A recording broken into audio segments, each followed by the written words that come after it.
নমস্কার, আমি আবার চলে এসেছি একটা নতুন ভিডিও নিয়ে তোমাদের সামনে। তো আজকের দিনটা শুরু হয়েছে আমার খুব ব্যস্ততার মধ্যে, যার জন্য আমি সকাল থেকে ভিডিও করতে পারিনি। আর এখন বাজে বেলা 3টে। আমি এখন ব্যাংকের সামনেই দাঁড়িয়ে আছি। আর তাড়াতাড়ি বেরিয়েছি এই জন্যই, কেননা আমার এখন ডাক্তার দেখাতে যেতে হবে। ওই যে আমাদের ব্যাংক দোতলায় হচ্ছে ব্যাংক। তো আমি এখন চলে এসেছি ডাক্তারের চেম্বারে। এসে ফিস জমা দিয়ে আমার টোকেন নাম্বার আমি নিয়ে বসে রয়েছি। ডাক্তারও এসে গেছে। তো ডাক্তার পেশেন্ট দেখছে। আর আমি ঢুকে গেছি 3:30-এর মধ্যে। এটা হচ্ছে চেম্বার, ওই যে বাইরে সব গাড়ি রাখা। আর 2-3 জন আছি আমরা। আর 2জন যাবে, তারপরেই হচ্ছে আমি যাব। আর আমার টোকেন নাম্বার হচ্ছে 6। তো এখন 4 নাম্বার গেছে, 5 যাবে, তারপরে হচ্ছে আমি। তো আমি আজকে ডাক্তারকে এটাই দেখাবো যে আমার থাইরয়েড ধরা পড়েছিল, শুকনো থাইরয়েড যেটা, সেটা হচ্ছে তোমার অল্প পরিমাণ ধরা পড়েছে। তো সেই রিপোর্টটাই ডাক্তারকে দেখাবো, প্লাস ডাক্তার যে মেডিসিন দেবে এর পরিবর্তে, তো সেটা। আর হচ্ছে আর কি বলে সেটা আমি তোমাদের পরে জানাচ্ছি, এটা দেখানোর পরে। তো আমার ডাক্তার দেখানো হয়ে গেছে, এখন আমি বাড়ি যাব বলে গাড়িতে উঠে পড়েছি। আর এখন আমি আছি হাবড়া একদম বাজারে, অটো স্ট্যান্ডে আছি। আর আমার ভীষণ খিদে পেয়েছে, ভীষণ, যার জন্য মুখ টুক পুরো শুকিয়ে গেছে। তো এখন বাড়িতে যাব, কখন গিয়ে ভাত খাবো।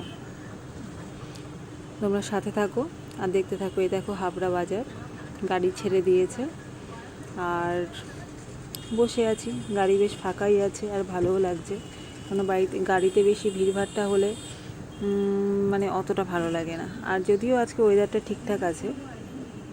আর এখন সন্ধেবেলা আমার মেয়ে এখন একটা ছবি আঁকছে, একটা গণেশ ঠাকুর এঁকেছে। মানে আমার কাকিদের ঘরের দরজায় এটা খোদাই করা ছিল, খোদাই করে ডিজাইন করা একটা গণেশ ছিল, তো সেটা দেখে দেখেও এঁকেছে। তো সেটার উপরে আবার হচ্ছে ডিপ করছে আর কি, যাতে পুরো ভালোভাবে বোঝা যায়। আর দেখো ইঁদুর আঁকছে, ছোট্ট একটা ইঁদুর।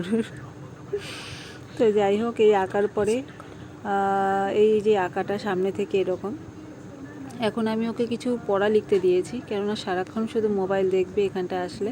তো আমি বললাম মোবাইলটা একটু চার্জ হয়নি, আমার কাছে দাও, তুমি একটু পড়াশুনো করে নাও। এই যে লিখেছে, সব উল্টো দেখাচ্ছে। সানডে, মানডে, জানুয়ারি, ফেব্রুয়ারি এই সমস্ত লিখতে দিয়েছিলাম। তো ডাক্তার আমাকে বলল, তোমাদের তো বলা হয়নি, ডাক্তার বলল যে 2 মাসের জন্য ওষুধ দিয়েছে, থাইরয়েড প্লাস নার্ভের। আর তাতে যদি না কমে তো 2 মাস পর আমাকে 2টো রক্ত পরীক্ষা করতে হবে, করে রিপোর্ট নিয়ে ডাক্তারকে দেখাতে হবে।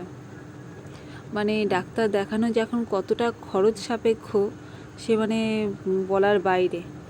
গেলে 1000 টাকা কমে তো হবে না, ওষুধই খেতে হয় অন্তত 2-3 হাজার। আমাকে এই 2 মাসে অন্তত 2 থেকে 2,500 টাকার ওষুধ খেতে হবে। তারপরে তো রক্ত পরীক্ষা তো আছেই। তো বুঝতেই পারছো আমাদের মতো ফ্যামিলিতে মানে প্রাইভেটে ডাক্তার দেখিয়ে ওষুধ খাওয়াটা কতটা চাপের। প্লাস তার চার্জের তো আরও খরচ আছেই। এটা তো মানে শুধু ডাক্তারের খরচটাই বললাম, আর শুধু একার তো মেয়ের আছে, হাজব্যান্ডের আছে। তো মানে ডাক্তারের পেছনে যে কত যায় সে মানে আর বললাম না। তোমরা সবাই জানো এখন ওষুধের দাম কত বেড়েছে।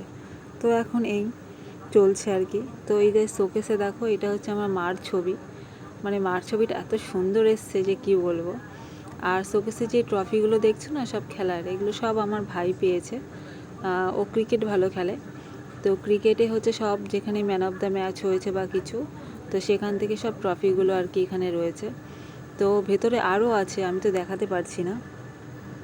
তো এরপরে আবার ভাত বসাতে হবে আমার। আর সবাইকে গুড নাইট, টাটা। আমার সাথে